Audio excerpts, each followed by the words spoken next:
વિદ્યાર્થી મિત્રો, પૂજા પ્રાથમિક શાળામાં આપ સૌનું સ્વાગત છે। આજે આપણે ધોરણ 8 માં વિષય ગણિતમાં આપણે થોડો અભ્યાસ કરવાનો છે। એમાં આપણો પહેલો પાઠ છે સમય સંખ્યાઓ। હવે આપણે સમય સંખ્યાઓ આપણે ભણીએ તો એના પહેલા આપણે ધોરણ 7 માં આપણે જે અભ્યાસ કર્યો તો એની આપણે થોડી ચર્ચા કરીએ છીએ। સૌથી પહેલા તો આપણે સંખ્યાઓની સમજ કે જે સંખ્યાઓ આપણે ધોરણ 7 માં આપણે ભણી ગયા છીએ એ સંખ્યાઓ વિશે આપણે થોડી ચર્ચા કરીએ છીએ। એમાં સૌથી પહેલા નંબરમાં આવે છે પ્રાકૃતિક સંખ્યાઓ। હવે પ્રાકૃતિક સંખ્યાઓ એટલે શું? તો પ્રાકૃતિક સંખ્યાઓને સૌથી પહેલા તો ઇંગ્લિશમાં નેચરલ નંબર્સ કહેવામાં આવે છે, જેને આપણે સંજ્ઞામાં n વડે દર્શાવીએ છીએ। પ્રાકૃતિક સંખ્યાઓમાં કઈ સંખ્યાઓનો સમાવેશ થાય છે? તો 1 2 3 4 5 6 7 એવી રીતે અનંત સુધી આ બધી જ સંખ્યાઓનો સમાવેશ શેમાં થાય છે મિત્રો? પ્રાકૃતિક સંખ્યાઓમાં થાય છે। બીજું કે પ્રાકૃતિક સંખ્યાઓમાં આપણે આ ઉદાહરણ જે લીધું તો ઉદાહરણ ઉપરથી આપણે કહેવું હોય કે પ્રાકૃતિક સંખ્યાઓમાં સૌથી નાની સંખ્યા કઈ છે? તો જો મિત્રો આપણે ઉદાહરણમાં જોઈએ તો સૌથી નાની સંખ્યા આપણને કઈ લાગે છે પ્રાકૃતિક સંખ્યાઓમાં? હા, સૌથી નાની સંખ્યા કઈ છે? 1 છે। કદાચ આપણે પૂછાય કે ભાઈ પ્રાકૃતિક સંખ્યાઓમાં સૌથી નાનામાં નાની સંખ્યા કઈ? કોઈ પણ ખાલી જગ્યા છે, એક માર્ક્સનો કોઈ પણ પ્રકારનો પ્રશ્ન આપણને પૂછી શકે છે। તો પ્રાકૃતિક સંખ્યાઓમાં સૌથી નાની સંખ્યા છે 1। બીજું કે આ પ્રાકૃતિક સંખ્યાઓ છે, આ પ્રાકૃતિક સંખ્યાઓને આપણે ગણતરીની સંખ્યાઓ પણ કહીએ છીએ। આવી રીતે પણ પૂછાય કે ભાઈ ગણતરીની સંખ્યાઓ કઈ સંખ્યાઓને કહેવામાં આવે છે? તો પ્રાકૃતિક સંખ્યાઓને ગણતરીની સંખ્યાઓ કહેવામાં આવે છે। સારું, ત્યાર પછીની જે સંખ્યાઓ છે એ છે પૂર્ણ સંખ્યાઓ। તો પૂર્ણ સંખ્યાઓ એટલે શું?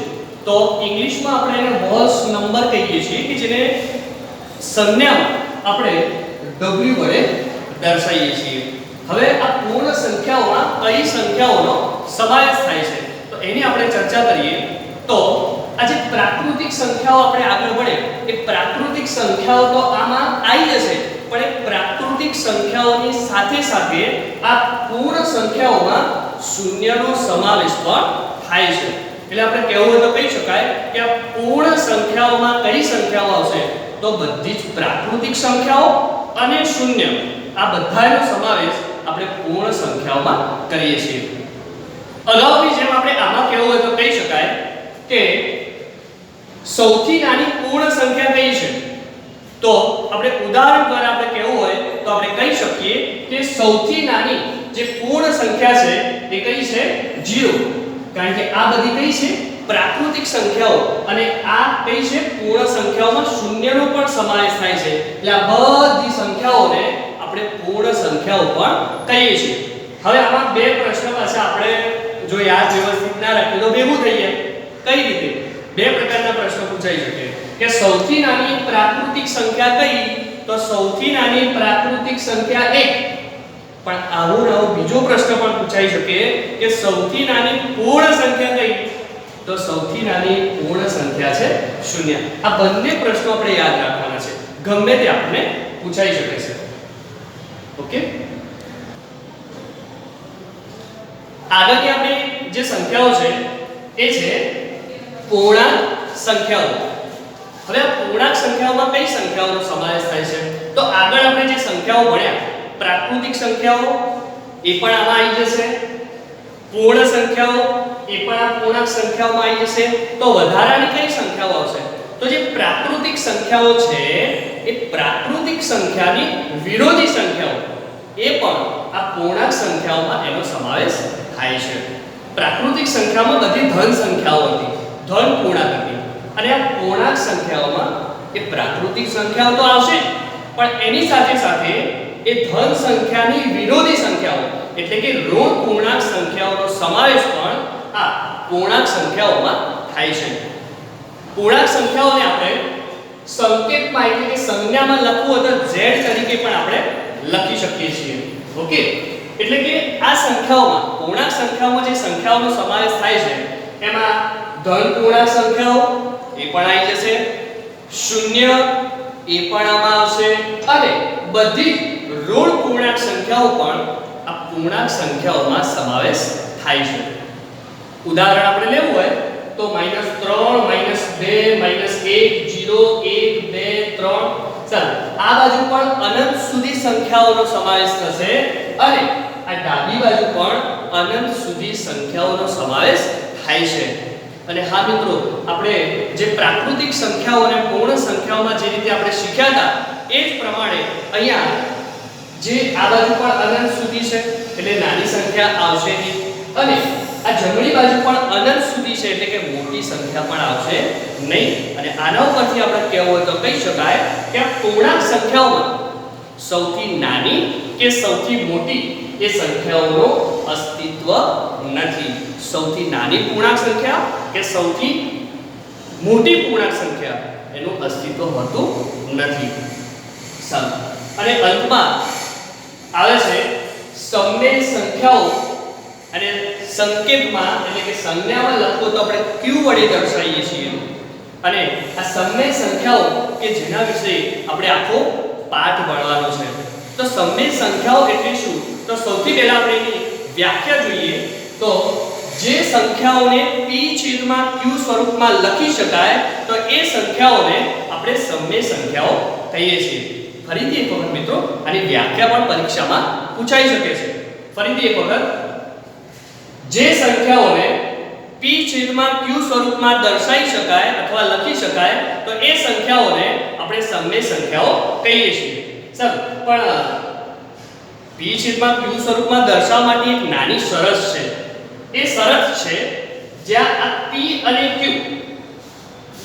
અને q બરાબર કઈ સંખ્યાઓ આવશે તો p અને q બરાબર બધી જ પૂર્ણાંક સંખ્યાઓ આપણે લખી શકીએ. કોઈ પણ પૂર્ણાંક સંખ્યા આવે છે. પણ હા મિત્રો, છેદમાં જે q છે એમાં આપણે કોઈ પણ પૂર્ણાંક સંખ્યા આપણે લખી શકીએ પરંતુ શૂન્ય ક્યારેય આપણે લખી શકતા નથી. એટલે આપણે અત્યાર સુધી જે પણ સંખ્યાઓ આપણે જોઈ છે એમાં કોઈ પણ સંખ્યા હોય એમાં છેદમાં ક્યારેય પણ આપણે શૂન્ય લખતા નથી. કેમ? છેદમાં જ્યારે શૂન્ય હોય તો એવી સંખ્યાનું અસ્તિત્વ હોતું નથી. અને આનું આપણે ખાસ યાદ રાખવાનું છે.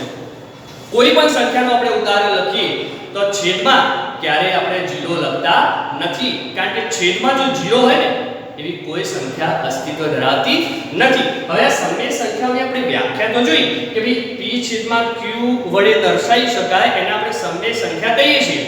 તો એના આપણે એક ઉદાહરણ દ્વારા આપણે સમજીએ. તો ચલો, સમમેય સંખ્યાઓનું આપણે ઉદાહરણ લેવું હોય તો કયું લઈ શકાય? તો ચલો 10 5.9 0 19.71 58.94 આ બધી કઈ છે?